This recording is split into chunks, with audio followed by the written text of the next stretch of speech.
Pode iniciar. Certo, aqui já fez o barulhinho. Então, boa noite a todos. Eu me chamo Vinícius e, junto com meu colega Bidu, a gente vai apresentar o tema da doença de Parkinson. É, Fazendo uma breve introdução, fazendo uma breve introdução relacionada a essa doença, ela vai estar entre as mais frequentes enfermidades neurológicas, isso de acordo com o Tratado de Neurologia do ano de 2019.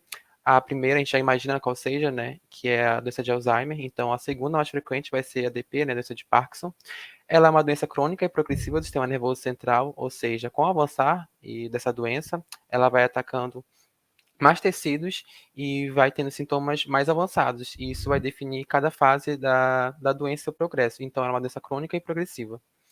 É, Ela é de caráter predominante motor, a gente vai falar mais daqui a pouco em relação à fisiopatologia e por que ela tem esse caráter mais predominante motor. É justamente pela sua degeneração em tecidos relacionados ao planejamento, execução de atividades e de movimentos motores voluntários, por exemplo. Então, as regiões anatômicas onde ela vai afetar vai estar diretamente relacionada ao desenvolvimento motor. Mas, assim também, ela vai apresentar sintomas não motores. Tanto é que a gente vai falar mais posteriormente, que vai ter sintomas pré-motores, até relacionados com questões bem diferentes do que a gente costuma ver relacionado ao Parkinson. E eles são sintomas não motores justamente porque vão afetar outras áreas. A gente vai explicar melhor posteriormente na fisiopatologia e etiogenia também. E em relação à idade, ela geralmente vai surgir após 50 anos. É interessante ressaltar também que em relação a outros materiais, até o tratado de 2013, né, o mesmo livro, ele citava que seria aproximadamente relacionado à idade de 60 anos, mas aí na nova atualização, né, do ano de 2019, ele traz que geralmente surge após 50 anos. E vocês estão conseguindo me ouvir direito? Só para confirmar, para não falar sozinho. Tudo Dá certo. para ouvir sim. Certo. Continuando, então, quando essa doença ela ocorre e se inicia, né, abaixo de 40 anos, a gente vai ter, ela é considerada, classificada como uma doença de Parkinson de início precoce. E elas são menos frequentes e vão estar mais relacionadas com fatores genéticos. Além disso, o tratado traz também, né, outros materiais citam a, o início antes dos 20 anos de idade. É um evento muito raro, eu nunca tinha ouvido falar até fazer esse estudo, né, em relação à doença de Parkinson juvenil, que ela ocorre abaixo dos 20 anos, mas ela é muito rara e basicamente a gente vai ouvir somente essas de aproximadamente 50 anos e até essa doença de Parkinson de início precoce. Essa juvenil eu nunca tinha ouvido falar a primeira vez. Como eu estava falando, em relação à etiologia, ela vai ser multifatorial e ela vai ter fatores genéticos, ambientais e próprio envelhecimento. E em relação à epidemiologia, como eu já tinha abordado, né, ela vai ser a segunda doença neurodegenerativa mais comum e ela vai acometer cerca de 2 a 3% da população acima dos 65 anos. Em relação à epidemiologia, é difícil encontrar materiais que tragam resultados satisfatórios relacionados a esses dados, por exemplo, principalmente ao Brasil também. Apesar desse tema ser bastante comentado, os dados epidemiológicos são muito escassos. Mas o que se tem é que ele é geralmente mais comum no sexo masculino. Os estudiosos, eles não definem uma causa específica para que seja mais comum no sexo masculino, mas eles entendem que o estresse do cotidiano e os fatores de risco que o sexo masculino se expõe vai estar relacionado com uma maior frequência da doença de Parkinson nesse sexo. Mas, como eu falei, não há estudos que comprovam esses fatores. Além disso, cerca de 10 a 15% dos casos vai ser de natureza genética. De acordo com o tratado e outros materiais, a gente vai ter mais de 20 losses genéticos já estudados relacionados à doença de Parkinson.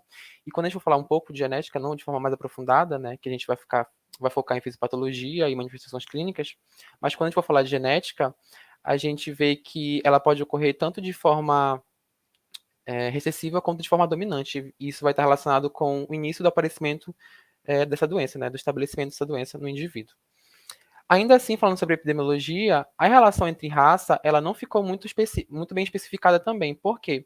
Porque a gente vai ter o critério de expectativa de vida. Nos estudos, eles veem que a doença de Parkinson ela vai acometer mais a raça caucasiana, em detrimento, né, da raça afrodescendente e asiática, mas isso vai estar relacionado com a expectativa de vida, porque a gente vê, né, nos estudos que a raça caucasiana vai ter uma expectativa de vida maior, né? E isso vai estar relacionado com fatores sociais, fatores históricos, enfim.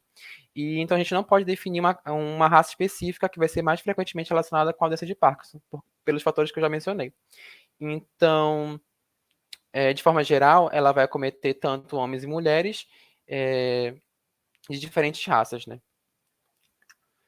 Em relação à etiopatogenia, é bastante complicado falar de etiopatogenia. A fisiopatologia, quando a gente for conversar, ela é uma forma mais clássica, mas em relação à causa, né, dessa degeneração que ocorre na doença de Parkinson, ela tem vários estudos que vai tentar explicar as causas, e aí a gente resumiu aqui no nosso slide.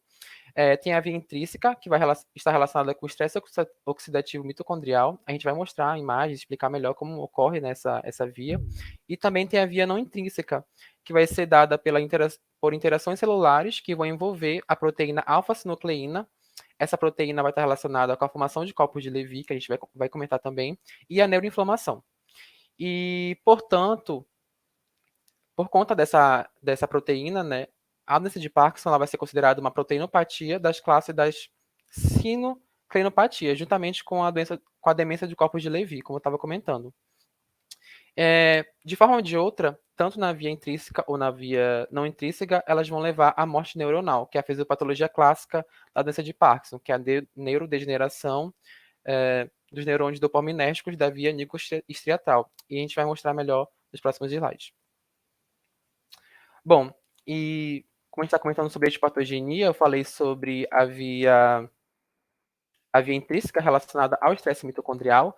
A gente comentou também sobre os losses gênicos, que são mais de 20, e nessa imagem do Vitorino 2019, ele resume alguns genes que vão estar relacionados tanto com o estresse oxidativo mitocondrial. Esse estresse oxidativo vai se dar através de uma disfunção dessas mitocôndrias, desse neurônio dopaminérgico, ali da via nigrostriatal, que a gente vai mostrar mais posteriormente. Mas o que acontece é que esse estresse oxidativo, ele vai, por fim, né, levar, não sei se dá para ver a minha setinha, na morte neuronal. A gente tem outros fatores associados, como o influxo de cálcio. Esse influxo de cálcio ele é citotóxico e também vai culminar, né, na morte celular. E também vai ter outros fatores relacionados, como a própria produção de alfa-sinucleína, que eu estava citando anteriormente, que ela vai levar à formação de corpos de Levy, e esses corpos de Levy também vão estar relacionados com a morte neuronal por defeitos de células da glia, por exemplo, como a micróglia, os astrócitos, que vão permitir que esses corpos de Levy se instalem no sistema nervoso. Falando melhor um pouco, então, desses corpos de Levy e da alfa-sinucleína, que é responsável pela morte neuronal também, né? Essa aqui já é outra imagem do House e Tanzi, 2017, um artigo muito bom, que ele explica nessa imagem uma relação no intestino-cérebro. É uma etiogenia relativamente nova, não se falava isso anteriormente, relacionado à doença de Parkinson, não se relacionava com o sistema gastrointestinal, porém, nesse estudo, ele vai relacionar. Ele fala, basicamente, que inflamações crônicas no sistema gastrointestinal, seja por fatores externos ou internos, como vírus, bactérias ou hábitos de vida dessa pessoa, vão levar à produção excessiva de alfa-sinucleína, levando a uma sinucleinopatia. Essa alfa-sinucleína não se explica muito bem sobre ela, mas ela basicamente tem função de locomover vesículas ali no sistema gastrointestinal. Porém, quando a gente tem essa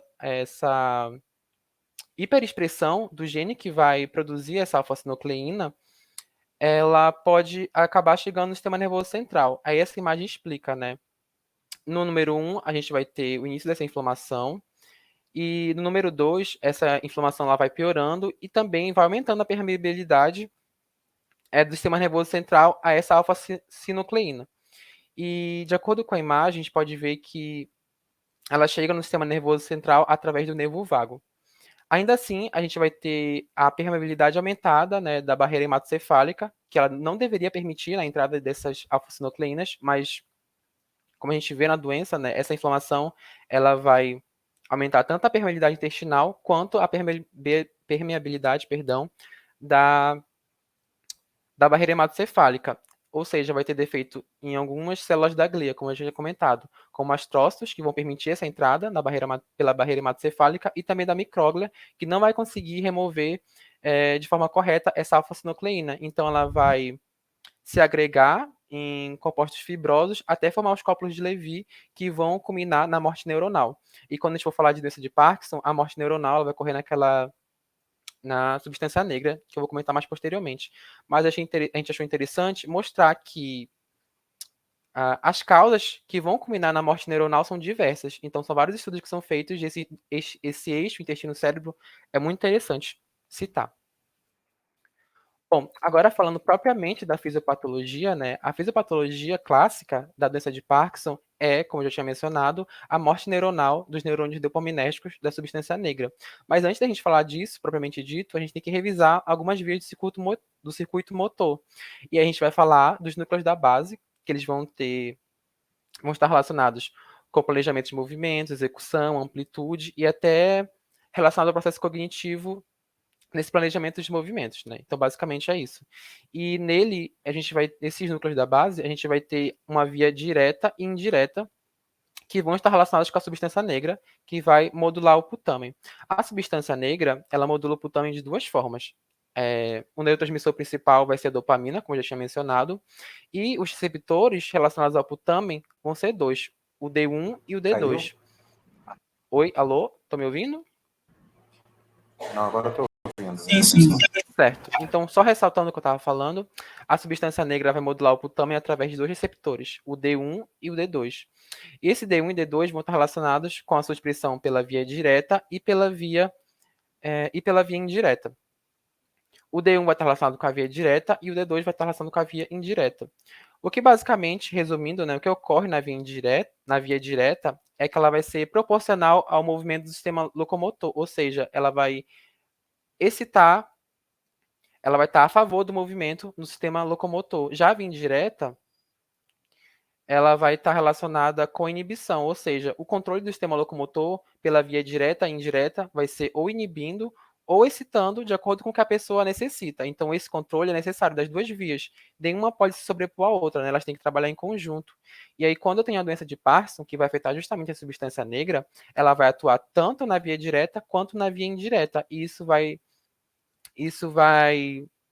dar um desbalanceamento nessas vias, porque ela vai afetar as duas, tanto na inibição quanto na excitação. Deixa eu ver se eu consigo falar sobre outra estrutura. Além disso, a gente vai ter a relação do córtex também. Não é só a substância negra que vai modular o putamen, mas também o córtex. E basicamente é isso, né? Uma vai estar a favor do movimento, lembrando, e uma vai estar inibindo esse movimento, né? Que é via indireta. Falando sobre a fisiopatologia clássica, né, que eu tinha mencionado, a morte neuronal, principalmente, ela vai ocorrer na via dopaminérgica nigrostriatal, que vai estar relacionada com os movimentos. E, como eu mostrei, né, na imagem anterior, é a substância negra. E aqui nessas vias dopaminérgicas, a gente pode enxergar melhor como ela atua. E, então, basicamente, os neurônios dessa via vão sofrer morte por conta daqueles fatores etiológicos que eu já tinha comentado, como fatores externos, a própria deposição de alfa-sinucleína, a deficiência das mitocôndrias. Essa morte neuronal vai prejudicar o controle sobre as vias diretas e indiretas do sistema locomotor. E falando sobre os estágios da doença, né, eu falei que tinha sintomas pré-motores e a gente vai ter sintomas motores e também outros sintomas não motores, como emoções e distúrbios da cognição, por exemplo. Mas isso vai estar relacionado diretamente ao avanço da doença. Aqui nessa imagem, a gente consegue visualizar a, a deposição desses corpos de Levy, como eu falei, né, que vão ser basicamente uma junção da alfa-sinucleína em relação ao sistema nervoso central. Primeiramente, eles vão atingir a área do tronco cefálico, é por isso que a gente vai ter sintomas pré-motores, como hiposmia, anosmia, ou seja, déficits relacionados ao bulbo olfatório, que é justamente pela região onde está sendo depositado esse corpo de Levy. Então, até cito os materiais que esses sintomas pré-motores, eles podem predizer a doença de Parkinson até de 10 a 20 anos. Então, se o paciente apresentar esses sintomas, a gente sabe, né, que não são sintomas muito clássicos, né, da doença de Parkinson, pode ser outras coisas também, mas já acende um alerta que esse paciente possa desenvolver a doença de Parkinson, justamente pelo que eu falei, né, para deposição no tronco cefálico e na via olfatória também. E a partir desse momento, a gente vai ver que essa doença vai progredindo, né? Como eu falei, é uma doença crônico-degenerativa e ela vai atacando outros tecidos, como a região dos núcleos da base, e aí ela vai manifestar os sintomas motores, e quando o paciente ele apresenta sintomas motores, significa que a doença é, já está caminhando para o avanço, né? Ela já está na metade, mas indo para esse avanço, e não está mais na fase pré-motora, como eu havia mencionado. Então, vai ter mais áreas afetadas por esses corpos de Levy. E já nos estágios finais, o paciente vai apresentar sintomas emocionais, e é justamente para as áreas que vão ser afetadas, como o córtex pré-frontal e as outras áreas do córtex, por exemplo. Aqui é um achado anatopatológico relacionado à substância negra. Quando a gente pode fazer uma dissecação em cadáver, a gente observa essa substância negra, como o próprio nome já diz, ela tem uma coloração mais negra justamente pela melanina depositada nesses neurônios. Então, são neurônios diferentes por ter essa condição de melanina, eles vão ter essa característica mais escurecida. Por isso é chamado de substância negra. E quando o paciente que apresenta a doença de Parkinson, quando a gente faz, né, uma visualização dessa substância negra dele, ela é mais reduzida, como vocês podem ver aqui na imagem abaixo. A gente não consegue ver basicamente essa substância negra, a gente vê bem fraquinha essa coloração. Só resumindo então, né, esses fatores que a gente já citou aqui, de acordo com o livro, né, e outros materiais, a etiologia vai ser multifatorial, fatores genéticos, ambientais, envelhecimento. A fisiopatologia clássica, como eu sempre falei, vai ser relacionada com a deficiência na transmissão dopaminérgica, ou seja, degeneração de neurônios dopaminérgicos na via nigrostriatal, que vai estar responsável pela locomoção desse indivíduo.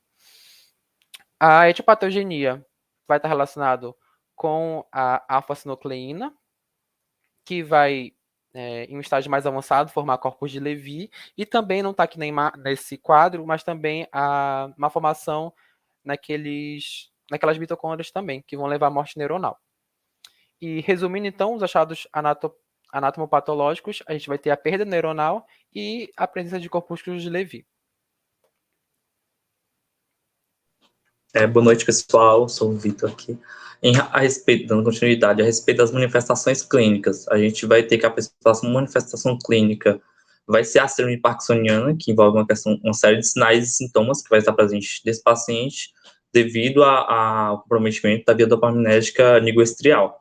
A gente, então, tem a presença desses sintomas motores, que Vinícius citou, que é a bradicinesia, a rigidez, tremor de repouso, os distúrbios posturais, e tem os sintomas não motores também, que é quando esse comprometimento ele vai envolver estruturas que estão fora do núcleo da base, que aí você vai ter a presença desses sintomas não motores, que seria na fase pré-motor, que o paciente vai apresentar antes de ser diagnosticado na maioria das vezes. A respeito da manifestação, que seria a bradicinesia, é quando você tem uma diminuição progressiva da velocidade e da amplitude dos movimentos alternados e repetidos, então ali desde abrir e fechar a mão, a oponência do polegar indicador, isso pode ocorrer tanto nos membros superiores como nos membros inferiores. E a baratinesia, ela vai explicar as características conhecidas da doença de Parkinson, que é aquela falta de expressão facial característica do paciente, com o ato de piscar ele vai estar reduzido, ou seja, mais lentificado. Além disso, tem a fala baixa, a monotonia, que seria a hipofomia. Você tem uma presença da letra pequena, que é a micrografia, que vai estar relacionada à bradicinesia. E, além disso, vai estar relacionada à bradicinesia também a redução do movimento do braço durante a marcha, e em relação à marcha, né, vai ter aqueles passos curtos e um andar com arrastado do pé, que seria a marcha em bloco, a festinação também, que é quando você tem uma aceleração involuntária da marcha, com a inclinação para frente, na tentativa de manter o equilíbrio e mudar o centro de gravidade, o paciente faz essa inclinação para frente. E tem, nos casos mais graves, o bloqueio da marcha, que o que vai ser muito comum nos pacientes com doença de Parkinson são as quedas. Então, quando você tem uma perda abrupta da capacidade tanto de iniciar como de sustentar a marcha. Então, o paciente, ele inicia a marcha e acaba caindo porque não consegue manter. E tem a cinesia paradoxal também, que é quando você tem uma melhora abrupta e de curta duração desse desempenho quando você está sob forte emoção, diferente desse bloqueio da marcha, que vai estar mais relacionado a um período de forte emoção. A cinesia paradoxal é quando você tem uma redução, uma melhora abrupta com um período de forte emoção.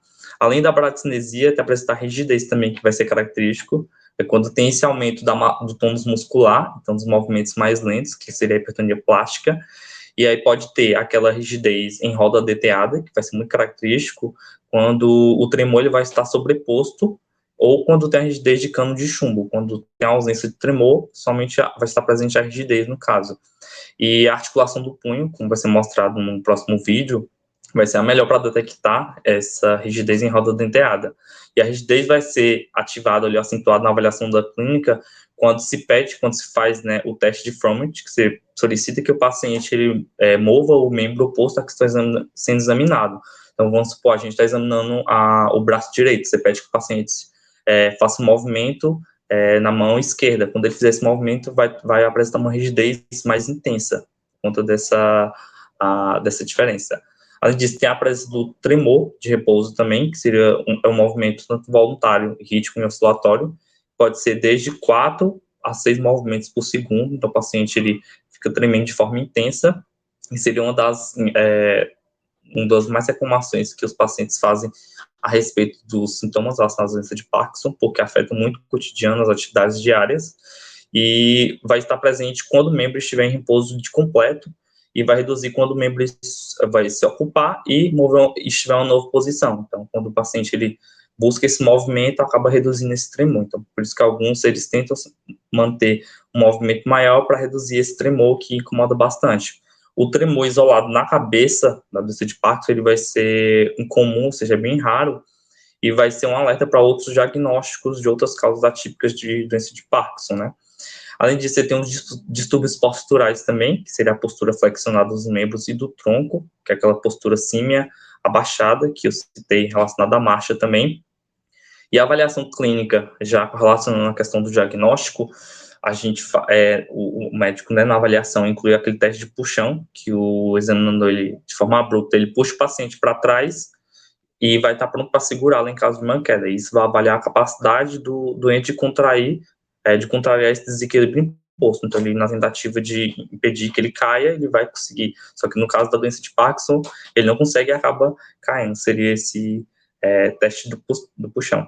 Em relação aos sintomas não motores, que seria a respeito da fase pré-motora, você tem desde a dor de subsensitivos, urgência, frequências urinárias, que vão estar relacionadas a essa via também, a via dopaminética, no caso da tontura ortostática, obstipação intestinal, e alguns desses sintomas não motores, eles podem confundir com algumas doenças e acabar não tendo diagnóstico precoce, então por isso que muitos pacientes vão ser diagnosticados após esse período de 20 anos com sintomas não motores, e só depois que apresentar sintomas motores vai ter o diagnóstico correto da doença de Parkinson. Além disso, tem a anormalidade do sono, sobretudo relacionada ao comportamento, a questão comportamental no sono REM, ansiedade, cansaço pode estar presente também.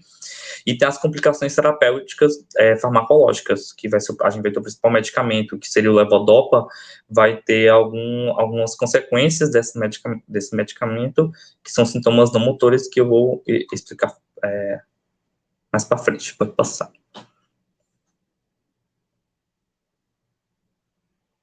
Passou. Nesse vídeo a gente vê sendo a rigidez de roda denteada, que, como eu falei, é na articulação do punho, vai ser o melhor local para detectar. Aí,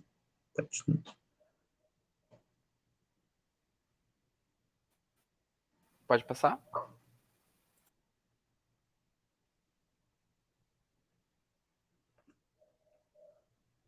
aqui seria a marcha em bloco, que é o paciente tanto faz a inclinação do corpo para frente, no sentido de modificar o ponto, né, de gravidade, e a presença dos passos curtos também. O vídeo foi?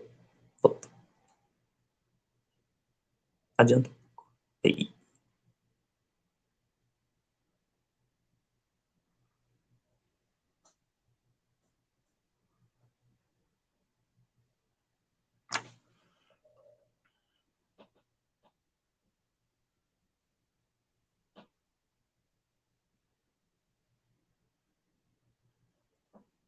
E por fim, aqui é o tremor em repouso, característico também da doença de Parkinson.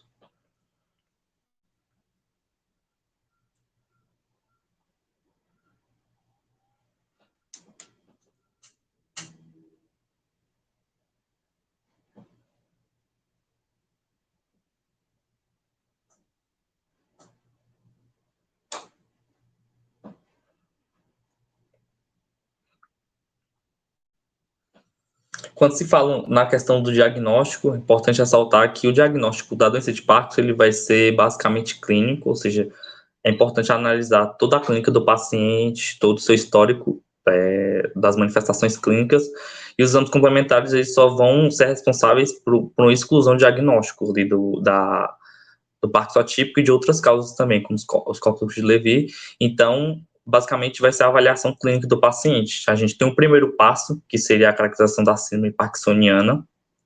Aí, né, na caracterização da síndrome parkinsoniana, seria a presença daqueles sintomas que eu citei, a bradicinese, a rigidez, o tremor e alterações da marcha também. E, pode passar. Aí, no caso da caracterização da síndrome parkinsoniana, a gente aí tem a avaliação, né, da bradicinese, rigidez, o tremor de repouso e a instabilidade postural. É importante diferenciar o tremor parkinsoniano do tremor essencial para fazer o diagnóstico correto e a tratativa também, o tratamento correto também. Então, quando você tem o tremor parkinsoniano, ele vai estar presente como um vídeo anterior em repouso, geralmente vai ser unilateral assimétrico, pode acometer as áreas localizadas ali do segmento cefálico, a história familiar ela vai estar positiva em 5 a 10% e responde às drogas dopaminérgicas e anticolinérgicas, seria, por exemplo, o levodopa. O tremor essencial ele vai ser postural, simétrico e vai ter uma discreta assimetria, pode acometer o segmento cefálico, a história familiar vai estar presente em uma porcentagem maior e ele vai responder a uma medicação diferente do tremor parkinsoniano, que seria a beta-bloqueador e a primidona, e vai melhorar com o uso do álcool. Aí volta no anterior. No anterior. Aí, volta.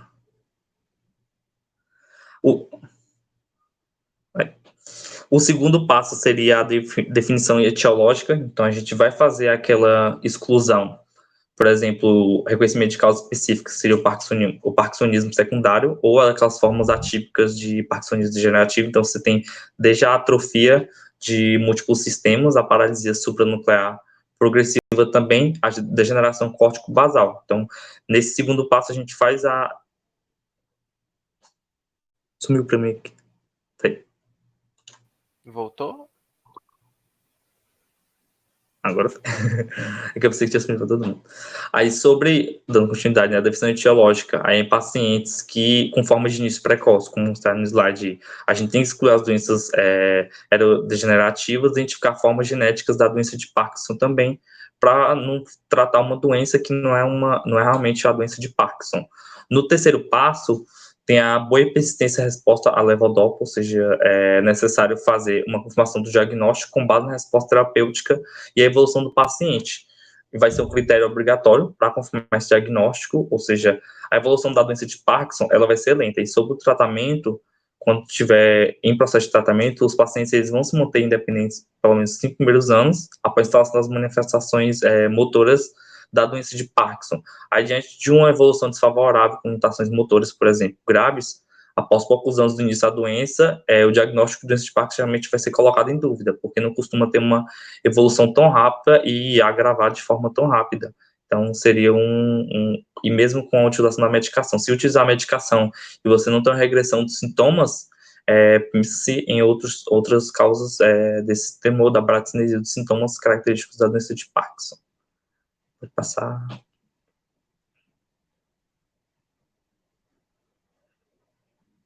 Pode passar.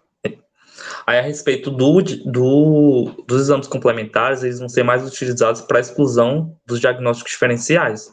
Não é utilizado para confirmar 100% o diagnóstico de doença de Parkinson. Então, a gente tem o uso da neuroimagem, como TC, ressonância, o PET, como está nessa imagem demonstrado o paciente normal e Parkinson, que é a redução assumida da substância negra.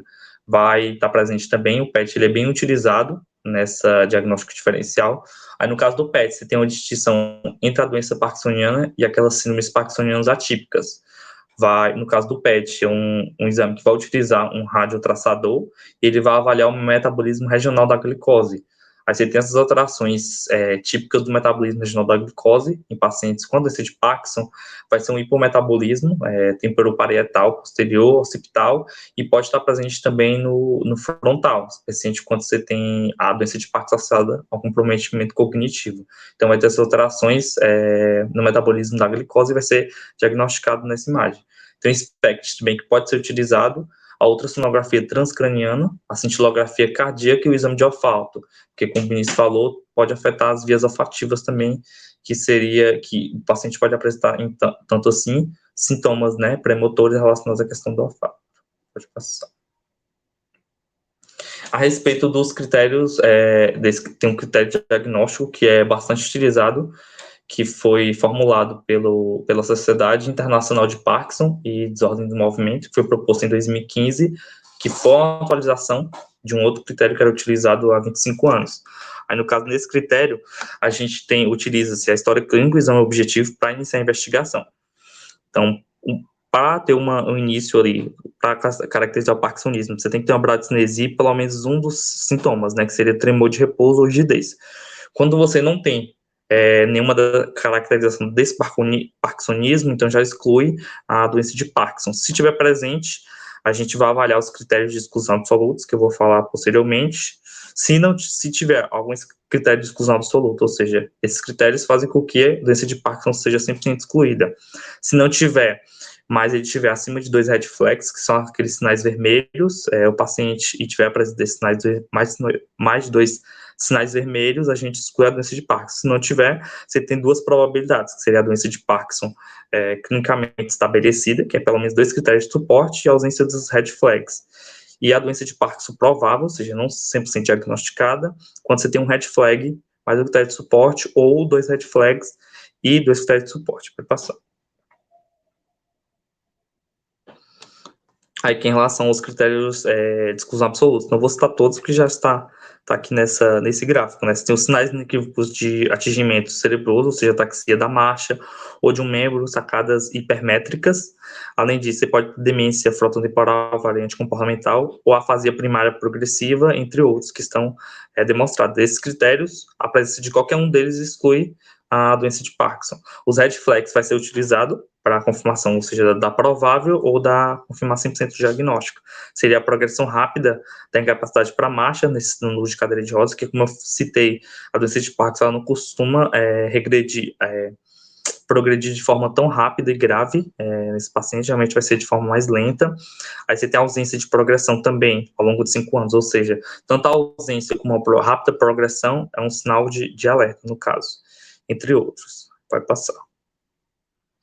Em relação aos critérios de suporte, seria, eu citei, né, um dos estágios para a gente fazer o diagnóstico, seria essa resposta clara terapêutica dopaminérgica, as discinesias induzidas pela levodopa, que eu vou citar ainda, que seria uma das consequências do uso desse medicamento, seria a discinesia. Você tem um tremor de repouso no membro, documentado no exame físico, e um desses 2 sintomas vai estar positivo, né, que seria hiposmia inéquivoca e a desnervação cardíaca simpática na cintigrafia. Pode passar. A respeito da evolução da doença, só ressaltando aqui que a gente tem a frase premotora, que como o Vinícius tinha falado a respeito do tempo, né? Você tem que 20 anos antes, nesse tempo zero, é quando se ocorre o diagnóstico da doença de Parkinson. Então, você tem as fases pré-motora, que pode ser chamada de prodômica também, ela pode durar 20 anos ou mais e vai preceder esse diagnóstico de Parkinson, porque são sintomas muito inespecíficos que não vão caracterizar a doença, e na maioria das vezes não vai ser diagnosticado. E aí, no caso, a instabilidade postural, as quedas e a dificuldade na marcha, elas vão ocorrer nas partes no período mais avançado da doença, que seria nessa segunda parte do gráfico, após o tempo zero, né? Que é quando vai ser diagnosticado. Aí, vários estudos têm apontado que a doença ela tem uma progressão não linear, não vai ser certinha essa progressão. Então, ela vai progredir no início e o ritmo de deterioração, ele vai diminuir, ou seja, à medida que o paciente avança com a idade, vai ter uma evolução mais devagar desses sintomas. Então, os jovens vai evoluir de forma mais rápida. E aí, doentes que têm um início precoce da doença, vai ter uma progressão mais lenta, e doenças que tiver um início tardio, vai ter uma progressão mais rápida e significativa da doença, com um agravamento mais rápido também. E os homens, além dos homens serem mais afetados, eles tendem a ter uma progressão mais rápida da doença, quando se compara com o sexo feminino. Pode passar.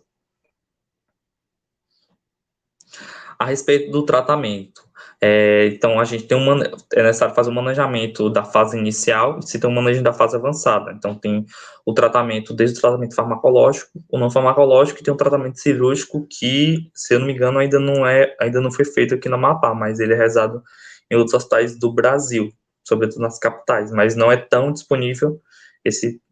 Pode deixar. No caso do manejo da fase inicial, o principal medicamento que vai ser utilizado, que é o levodopa, a gente usa de 2 a 4 doses diárias ali, que vai de 50 a 100 miligramas, e tem um efeito homogêneo que vai durar, assim, em 24 horas. Isso inicialmente, porque nas fases iniciais ainda vai existir neurônios dopaminérgicos que são sobreviventes, e aí quando a levodopa ela vai entrar no cérebro, parte dela vai ser convertida, como está demonstrado aí, em dopamina, dentro do neurônio, e vai ser estocada em vesículas para ser utilizada posteriormente, que está nessa parte aqui abaixo, ó, esse paquete de vesículas. Ela vai ser armazenada para ser utilizada depois. Outra parte da levodopa é convertida em dopamina, que vai ser utilizada no terminal sináptico para o processo de transmissão do impulso nervoso. Mas aí, com o passar do tempo, essa reserva de neurônios dopaminérgicos ela vai ficando escassa, já que a característica da doença é perder esses neurônios. E a maior parte da levodopa ela vai ser convertida em dopamina fora do neurônio dopaminérgico e deixa de ter essas vesículas de armazenamento, e o tempo de efeito passa a ser quase o mesmo tempo da sua meia-vida, ou seja, ela deixa de ser o efeito de 24 horas, que a gente teria o paciente 24 horas com redução de sintomas, e passa a ser de 90 minutos. Então, seria uma característica ruim do medicamento que, ao longo do tempo, ele diminui seu efeito, e é sempre necessário aumentar mais a dose, só que chega um momento que você vai ter uma dose tóxica desse medicamento, não tem como mais ampliar, né? A gente vai fazer o fracionamento e até pensar no tratamento cirúrgico, né? Aí é uma das razões para a ocorrência das complicações mais frequentes, que seria o encurtamento do tempo do efeito do medicamento. Aí todas as outras opções terapêuticas para o tratamento, eles vão ser menos eficazes que a levodopa, só que vai ter uma meia-vida plasmática maior, ou seja, vai ficar mais tempo na corrente sanguínea e vai conseguir manter a redução de sintomas por mais tempo. Só que tem um perfil de efeitos adversos diferentes, que não vai estar associado tanto à discinesia, que é presente no paciente que usa levodopa. Pode ser utilizado drogas como, por exemplo, ação no sistema dopaminérgico, além da levodopa. Os agonistas dopaminérgicos, que seria o pramipexol, os inibidores de MAO também, tem a azagalina, e os inibidores de Kunt, que seria a tocapona, que pode ser utilizados também associados a levodopa ou de forma isolada também. Aí volta. Voltando. Volta. Aí no caso da... Oi? Para voltar? Pode deixar nesse. Não, pode deixar nesse aí. Aí no caso do manejo da fase avançada, quando você tem encurtamento do efeito, ou o paciente vai ter as discinesias, na primeira etapa, o médico, né, ele fraciona o número de tomadas de levodopa, no intuito de manter o medicamento na corrente sanguínea, e pode adicionar outros medicamentos também, dos que eu citei, para complementar o tratamento de levodopa, quando o paciente ele não tem mais uma resposta efetiva ao tratamento tradicional. Os pacientes com demora em iniciar o efeito, ou seja, vai ter um retardo no ON, ou ele toma uma medicação, mas demora de reduzir os sintomas, ele pode beneficiar do levodopa na forma dispersível, que seria diluído em água, não de comprimido, e pacientes que tiver presença da cinesia noturna, interferindo na qualidade do sono, sobretudo na parte REM, pode beneficiar de apresentações de liberação gradual do levodopa. Pode descer. Pode. Passa. Pera, passar. Voltando à anterior. Aí que a gente tem, quando tiver a complicação motora, por exemplo, que eu falei da discinesia, a opção terapêutica, você pode diminuir a dose do levodopa em cada tomada e aumentar o intervalo de tempo entre as tomadas, né? Adicionar outros medicamentos também, que seria a amadatina, diminuir a dose ou parar os agonistas dopaminérgicos, parar inibidores de MAO, ou da Kunt, e estimulação cerebral profunda, e tem as outras complicações também que a gente faz as alterações terapêuticas buscando manter o paciente sem buscando a redução dos sintomas do paciente, né? Passar. A respeito, além do tratamento farmacológico, a gente tem um tratamento não farmacológico, que seria que é multifuncional, né? A gente tem outras áreas atuando também além da medicina, que seria a fisioterapia, a terapia ocupacional, e você tem a terapia da fala também para melhorar essa questão da redução da fala, que melhora esses sintomas motores, no caso da fisioterapia, e melhorar a vida diária dos doentes também, ou seja, melhorar o condicionamento físico e a musculatura, já que você tem uma rigidez ali e uma marcha curta.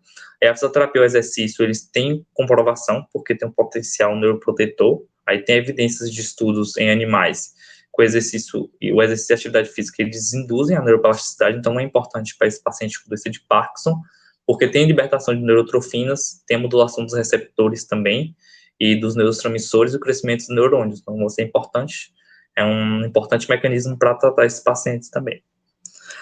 Além desse tratamento não farmacológico, terapia ocupacional e terapia da fala, tem um tratamento cirúrgico também, que pode ser utilizado quando o paciente ele já está numa dose extremamente alta de levodopa, e não tem como mais ampliar essa dose.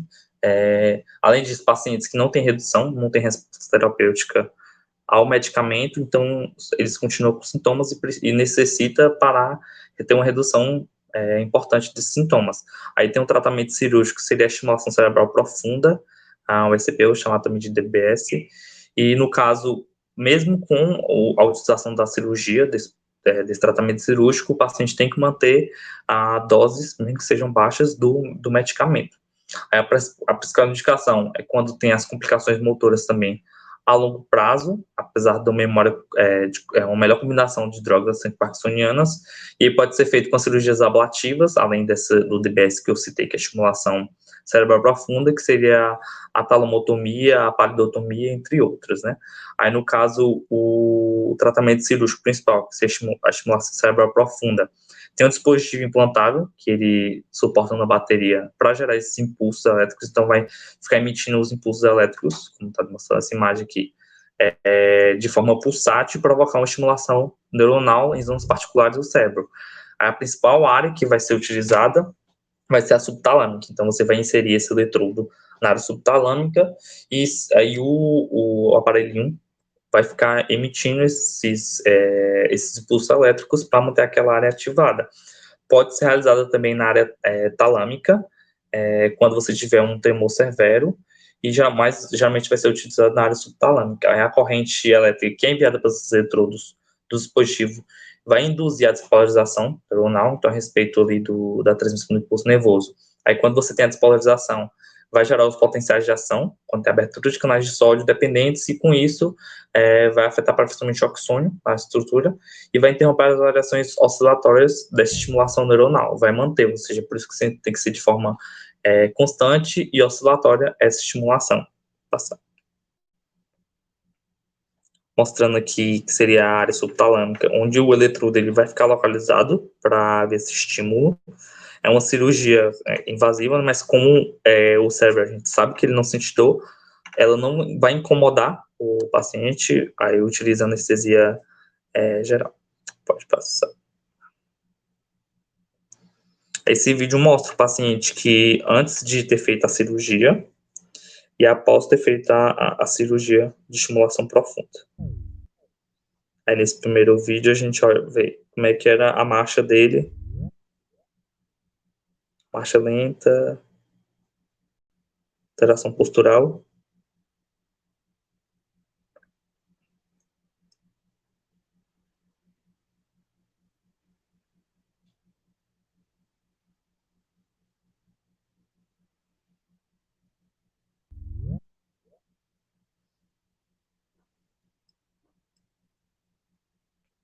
E no segundo vídeo, verifica após ele ter feito a cirurgia, né?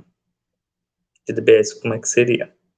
O paciente, ele melhora drasticamente a questão desses sintomas e continua utilizando o medicamento.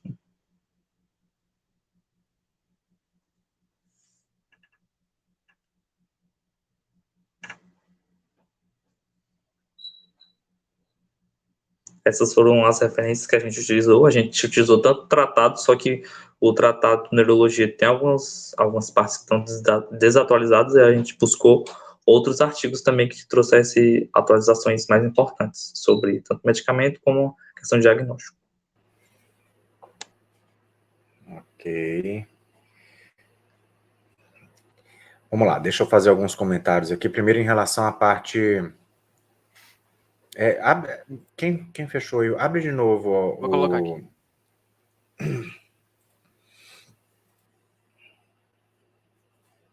Bom, primeiro, parabéns, eu gostei bastante. Volta lá, deixando as referências, que uma das coisas que eu quero comentar é as referências.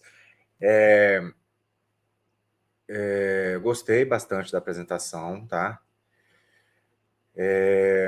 Eu acho que os comentários que eu vou fazer são mais porque pensando assim numa apresentação mais científica, tá? Se for uma apresentação aqui para a Liga, eu acho que está bem ok, não teria comentário, nenhuma correção, mas pensando numa apresentação mais científica, aí eu quero que vocês tomem cuidado com algumas coisas que vocês fizeram aqui na apresentação, tá? Então, sempre que for fazer uma apresentação num congresso, em algo assim, primeira coisa é tomar bastante cuidado com a questão das referências. Tem algumas referências que vocês colocaram na apresentação e que não estão citados agora na lista de referências. Isso é um erro, não pode, tá? O contrário também aconteceu. Tem citação que está aqui e que não foi citada durante a apresentação. Então, vou dar um exemplo. A citação do Erich von Hoff. O Eric é um neurocirurgião. Sempre que coloca alguma coisa, vocês têm que lembrar que todo mundo se conhece. A única pessoa que eu não conheço aqui talvez seja esse Vitorino. Desculpa, agora que eu vi. Essa Vitorino, essa eu não conheço. Mas a maioria dos outros a gente se conhece. E aí o Erich von Hoff, ele é um neurocirurgião muito conhecido, não é lá o maior escritor de artigos, né? Então, por isso eu fiquei um pouco curioso quando eu vi a citação dele, abri e vi que foi uma retirada, é do site dele, né, que foi retirado, na verdade, as imagens, não foi bem uma citação científica. Então, voltando agora, volta lá para as apresentações, eu queria que quando vocês citassem a fonte, não colocasse só o autor e o ano, porque aí eu... volta lá nessas da Vitorino, que eu pensei que era do Vitorino. Da Vitorino foi... Essa aí, pronto. Deixa essa aí que eu vou falar algumas coisas. Então, coloca aqui na fonte, já coloca a referência completa, se der, tá? E fica mais fácil da gente compreender de onde foi retirado. Por exemplo, esse aqui é um gráfico muito conhecido, muito conhecido. Esse aqui, a fonte correta foi o que eu falei que vocês não citaram. Lá na referência bibliográfica está citada a referência da Kalia Lohan, de 2015, que foi publicado no Lancet. E esse artigo foi retirado do Lancet, desse artigo dela. Esse gráfico, até o momento, eu não vi nenhuma diferença do que ela propôs lá no artigo dela. Artigo conhecidíssimo. Todo neurocirurgião conhece esse artigo de cabeça, então por isso que eu sei falar. Assim como o outro. Passa aí para eu falar o outro. Primeiro eu vou comentar desse, mas passa para o próximo slide aí. Mais um. Não vou achar mais. Tem um que está citado como... Está passando para frente ou para trás? Ó, esse foi o do von Hoff, não é? Para o outro lado. Esse foi o do von Hoff. Para em direção ao final da apresentação? Né? Ao final da apresentação, isso. É só para eu mostrar o outro que eu não lembro de cabeça qual era, mas se eu ver, eu lembro. Não. Passou já passou. Volta.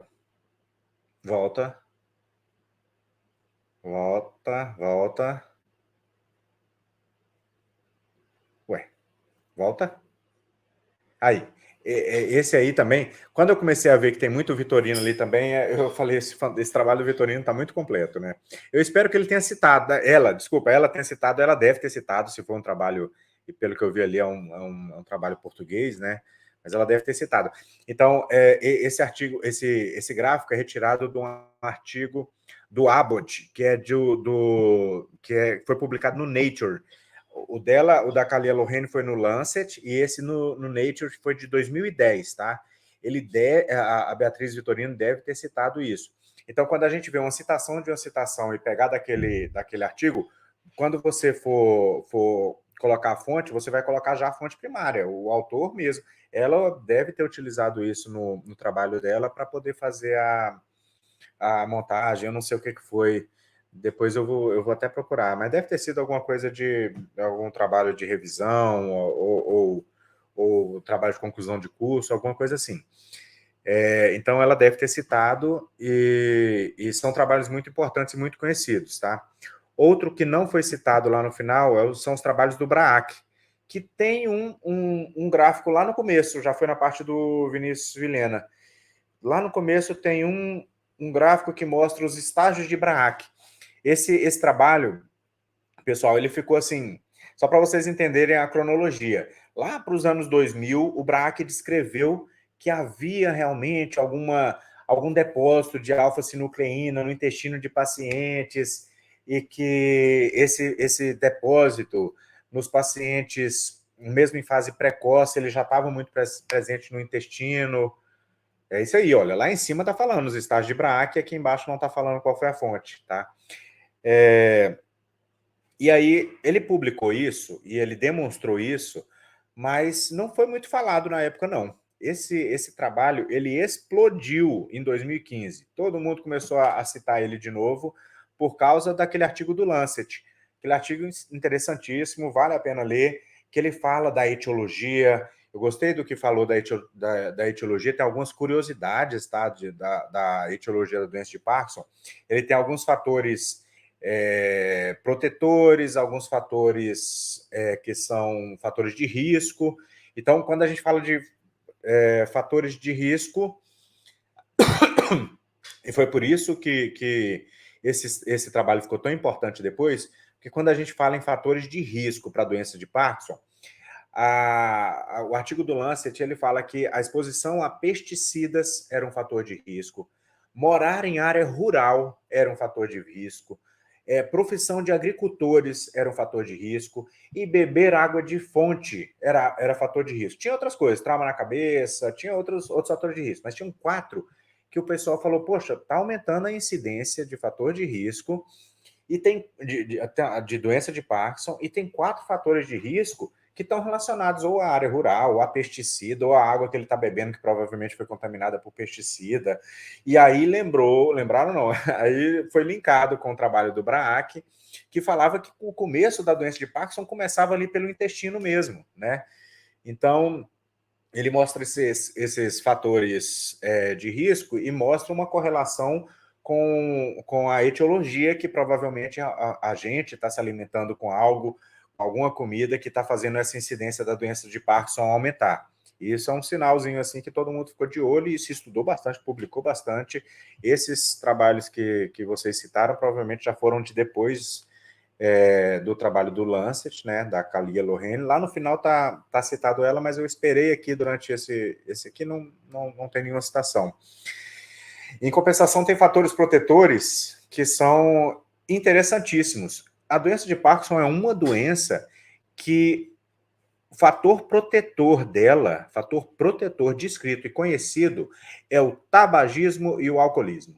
É para fumar e beber para não ter Parkinson. Engraçado, né? É uma das poucas, tá, pessoal? Tem algumas outras, mas o tabagismo e o alcoolismo parece ter um fator protetor na doença de Parkinson. Não sei se é porque morre antes, né? Não sei. Não é. Tô brincando.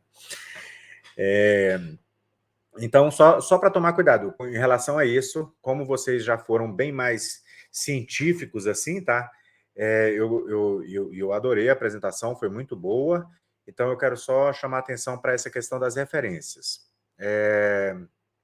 E outra coisa que é interessante é que o principal sintoma não motor, o principal não, o mais precoce é a constipação, que é difícil porque muito idoso reclama, mas com todo paciente com Parkinson, se você perguntar assim, você tem constipação? Você já teve? Há quanto tempo atrás você tinha? Todos eles vão responder que tinha, que já tem muito tempo.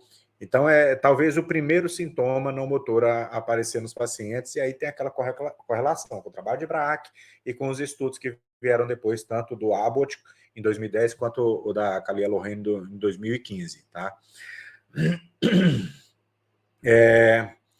Eu acho que é isso. Só tem mais uma correção, não sei se foi de tradução.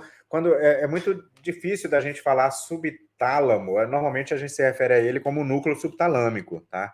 Então, eu acho que foi também no começo, na parte do Vinícius Vilhena, ele colocou, não sei se foi como uma tradução de algum artigo português ou se um erro de tradução, mas a gente, quando se refere ao núcleo subtalâmico, que é inclusive um dos alvos, que eu acho que o Vitor até falou, né? Que é um dos alvos que são usados para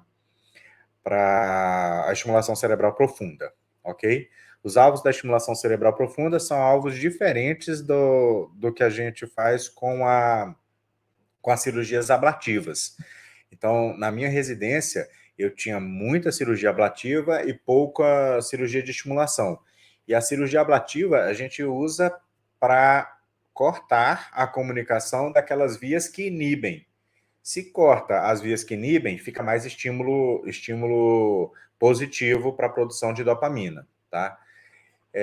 Já na estimulação cerebral profunda, você pode ir direto nos núcleos que promovem a estimulação de dopamina, e isso já tem um efeito positivo para a liberação de mais dopamina, ok?